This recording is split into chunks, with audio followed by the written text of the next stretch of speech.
It's easy to look at the multicultural groups in the pit and see that UNC is diverse, but what can't we see about diversity? Reporter Susan Tart investigated political diversity on campus and found some interesting results. Susan, tell us a little bit about what you found.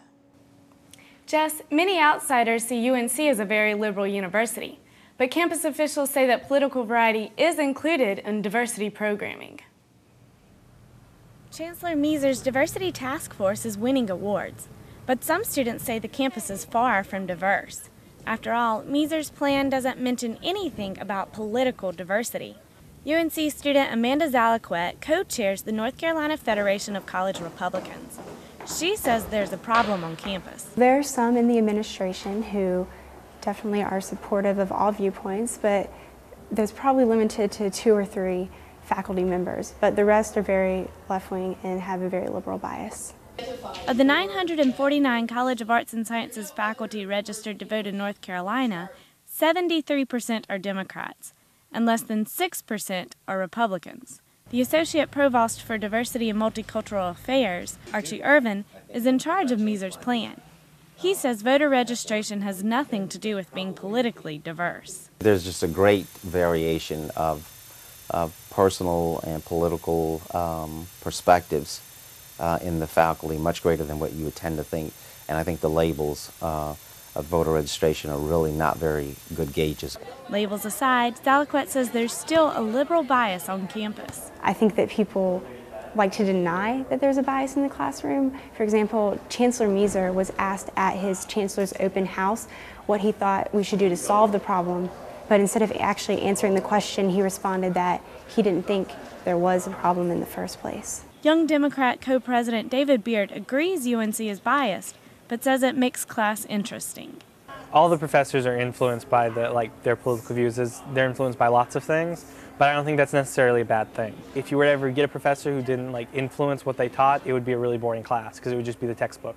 The Chancellor's diversity plan includes experiences and perspectives of students, staff, and faculty as they relate to race, gender, age, class, sexuality, culture, nationality, disability, religion, and region. Irvin believes that sentence includes political diversity. Yes, we should be actively on guard against people being in a position of being disadvantaged in any way, and political affiliation is certainly one of those.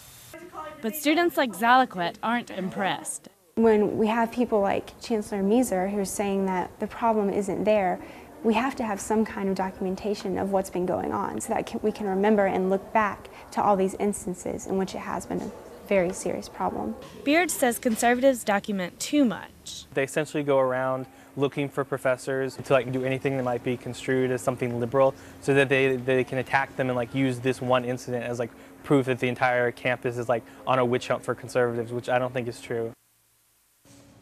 Many students in the College Republicans are trying to get the policy changed to include political affiliation.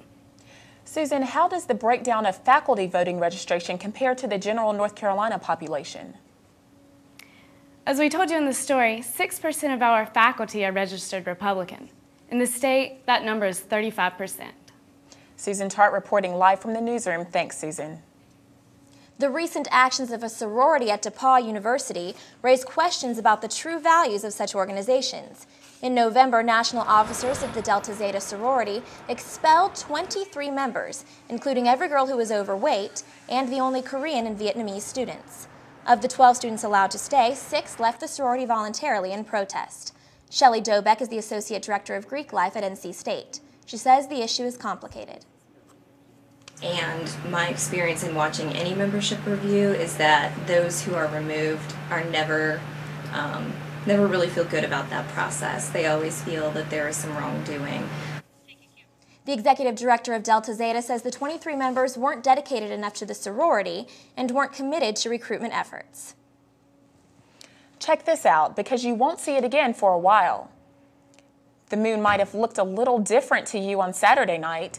There was a total lunar eclipse as the moon passed completely through the Earth's shadow. People around the world could see it. Before Saturday, the most recent total lunar eclipse happened nearly 3 years ago.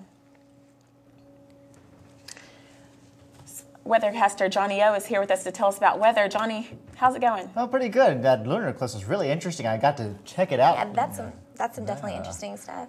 Yeah, it's not going to happen until August again. Yeah. Really? Oh, yeah. It's got a few more months before we can see it again. Well, I'm excited because I missed that one, so I'm ready to see it. So, all right, Johnny, it's been sunny, but it's been cold. I've had my heavy coat on. What's going on? Well, we're seeing up and down temperatures constantly lately, and coming up, I'll tell you if certain people are going to have their jackets around because it's going to be bouncing up and down.